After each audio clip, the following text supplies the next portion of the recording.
Today we're diving into a topic that is both enticing and scary at the same time: foreclosures.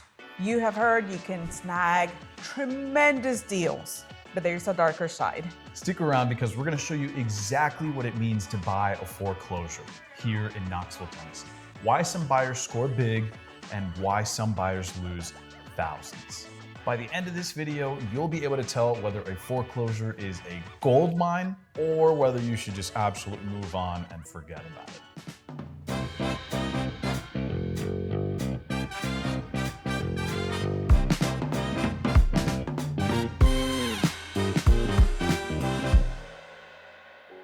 If this is your first time in the channel, subscribe below and tap the bell for notifications so you can be the first one to know about the current market in Knoxville, Tennessee. I'm Hilmer. And I'm Christian with Castillo Realty, and we help people just like you every single day. So whether you're moving in 9 days or 9 months, we'd love to help you make a smooth move to Knoxville, Tennessee.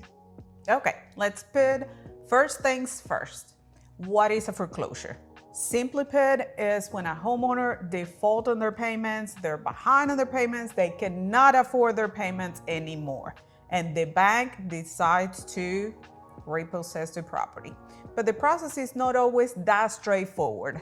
Exactly, and there are a few different types of foreclosure sales. There's a short sale, there's a bank-owned property, which can be called an REO at times, and they can come as an auction as well. Each of them have their own unique opportunities, but also they have their unique pitfalls. So you gotta be careful and make sure you know what you're doing. All right, so first things first, let's talk about what is the process of a foreclosure. And the process goes just like this.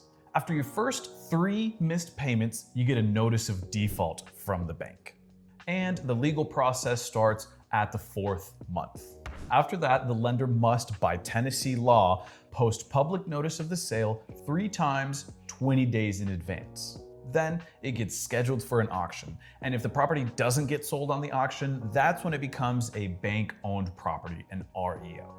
Some banks have a redemption period of 2 years, which means you can buy back that property within 2 years of that notice. But make sure to read that small print because sometimes you may be waiving that right without even knowing it.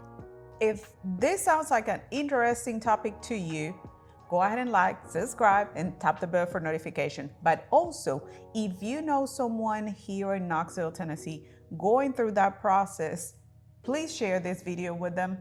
Let us help. Now, Christian mentioned the timeline of a foreclosure. And when you default on your mortgage payment, you know it. What is the best thing to avoid going further?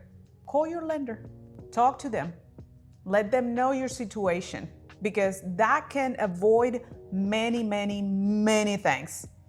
If you call on time, I think you're gonna be just fine. But some people tend to, if I don't think about it, it doesn't exist. And sadly, it is not the case when you're dealing with a mortgage. Banks and lenders definitely offer options, right? They offer options where maybe they'll grab that payment, put it in the back of the loan, help you restart fresh and new. But again, you must call in time. Do not be afraid to call a lender when you're having a default on your payments. They're not gonna answer the phone and be like, ew, who are you and why did you miss your payments? No. They wanna help you because at the end of the day, the bank does want their money in one way or another. Always call your lender or bank. They're very much willing to help. And when Christian says they do really want their money, they're losing money when they have to foreclose on your property. So it's not in their best interest to take away the property from you. So it is in their best interest that you get caught up on your payments and keep going with your life. So they are happy, everybody's happy. And to kind of touch a little bit on the time frame of when and how long does a foreclosure last? Here specifically in Tennessee, it's usually 6 to 12 months. In other places like Louisiana, it's about 5 years, which is horrifying to be in that stressful of a situation for 5 years. And then you have other places like Wyoming and Texas, where in Wyoming, you have a 125-day process. And in Texas, it's a 135-day process. So I think we're a little bit lucky being where we are, being the 6 months to a year. Now, also depending on your lender, they can file a non-judicial foreclosure, and that could be done in 4 months. So it really depends on the lender and the documents that you have signed with them. So as always, read the small print. Read it. Now we are giving you a little bit of the foreclosure process. Again, it's not an easy process. It's not a 1, 2, 3, but generally that's what we have said is the foreclosure process. Now going back to Knoxville, right? We have about 91,000 homes, and of that, 121 are in the foreclosure process. So very well below the national average, and it's very low here in Knoxville. But you know how we always do deep research before putting a video out for you. And looking at those 121 foreclosures, I could see maybe there was a divorce, maybe someone got sick, they couldn't keep up with the payments, but the majority are 2020 and up. So people who bought houses during the pandemic only because interest rates were attractive, not because they were financially and emotionally ready to buy a house. And that is a big mistake. And coming from somebody who was in lending at around that time, I can absolutely assure you that it wasn't the worst, situation. It wasn't a 2008. It wasn't, a housing market crash. It wasn't the Great Depression, nothing like that. But there were surely a lot of people who tried to buy a home who probably shouldn't have bought a home because they couldn't afford it, but the interest rate was where it was, which gave them the idea that they could. People bought a home with a high debt to income ratio who could not pay for a house and also pay for their electric, also pay for their internet, also pay for their groceries and all that kind of stuff because— And also unexpected. Sure. Repairs. Your AC goes out. It's 100 and something degrees right now in Knoxville. I think right now we're looking at a 103, and now you have to pay $10,000 for an AC because when you bought the house, there wasn't an coverage, inspection, or there wasn't an inspection. Some people bought without even going to the home. So look, there was a lot of stuff going on in those times that are causing these. So, no worries about a market crash. No worries about a 2008 happening again. It's all good. But these are just some of the reasons why these foreclosures are happening. Now, to continue on that subject, we've got forbearance, right? Forbearance is something that can be really, really scary because you get into the mindset of, well, I don't really have to pay my loan. I can live without paying it for a few months, blah, blah, blah. The thing about forbearance is the fact that forbearance will sneak up on you incredibly fast and you will owe the months you did not pay all at once. So it is not something that you're, oh, cool, great, I can just live, mortgage free for a couple of months and then I'll just pay it back.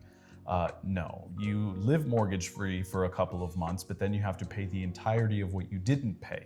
And I think that was a lot of the biggest issues around that 2020 timeframe, or at least 2021, 2022, when people couldn't pay their mortgages anymore, that really hurt the majority of the people that are in some sort of foreclosure right now. And if you bought a home maybe a year or two ago, you probably, again, if you read your papers, you probably signed something that says, I agree that I will not file for forbearance. I can't do this because the banks knew that it was being abused.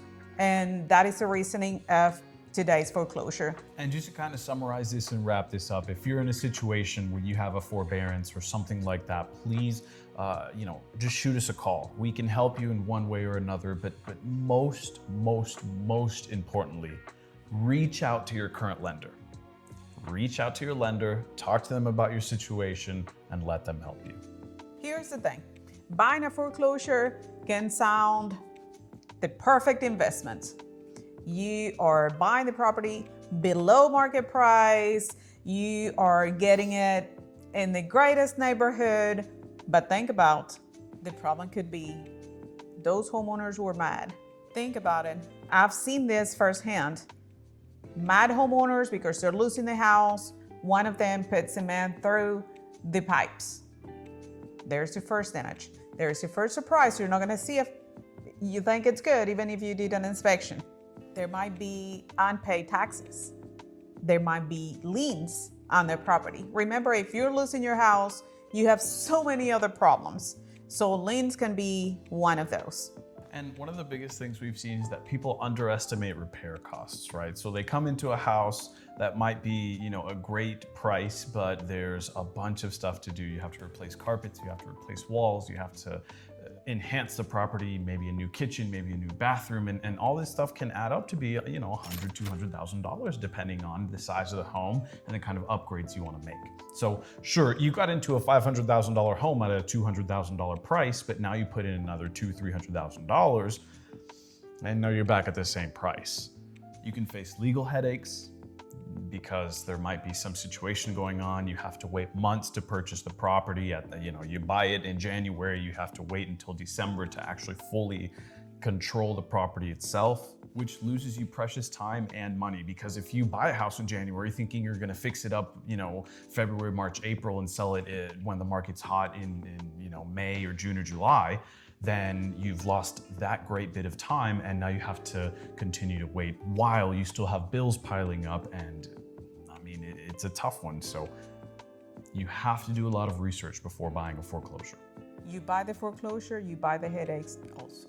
We recently worked with a client buying a foreclosure in Fountain City, and it was very unexpected. There was no inspection, there were no contingencies to buy the property. It was a good price, so he went in and bought it. And once he took possession of the property, just to find out that foundation was an issue, and it cost him $30,000 to fix it. So that was a big downfall for an investor.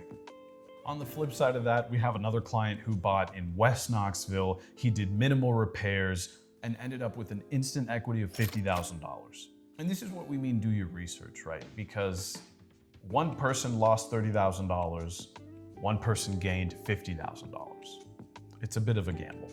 And really what makes all of the difference is to be prepared, have someone with knowledge on your side, That makes a huge, huge difference, to have the team behind you working for you that will do the right thing. Even when we did try to do the right thing for our Fountain City client, we couldn't see the property, we couldn't see the damage. All right, so if you're considering buying a foreclosure, here's the absolute top 3 things you must do. And this is something that we have learned with our client from Fountain City. Conduct thorough inspections. Always check any and every inch of a foreclosed property. That includes piping, electrical, plumbing, all of that. Number 2 is to research the property history and do title searches, because there might be hidden title issues, there might be liens on the property, anything could be happening to really mess up a foreclosure property. So make sure you always do a title search and you thoroughly investigate the property. Number 3 is to have cash or a very solid pre-approval ready so you can purchase quickly and get that process done so you can move on, fix the property, or sell the property as quickly as possible. In auctions, most of the cash buyers are king. Most of the time they win all bids, but when you buy it from REOs, there's more opportunity because they don't care to finance, to wait for your financing or finance it themselves. So there you have a little bit more of an opportunity, but be ready with cash if you're going to an auction. And just so you guys remember, REO is when a bank owns a property post-auction. So that means the house did not sell on foreclosure auction and now the bank owns it. So that's where REO comes from. If you are slightly considering foreclosures in Knoxville, if you can snag one of those 121, because it's really low, it's almost non-existent when you see the amount of houses. But if you're slightly interested, just give us a call. Work with someone on your side that is knowledgeable about foreclosures and you will be winning. And remember, whether it's 9 days or 9 months, we're always here to help you with your next move, your next investment, your next relocation, or to help you find your dream home with as little stress as possible. Thanks for watching. We absolutely adore you, and we'll see you in the next video. Tap the bell for notifications so you can be the first one to know about the current market in Knoxville, Tennessee. I'm Hilmer. And I'm Christian Lucas. I tried this so hard, man.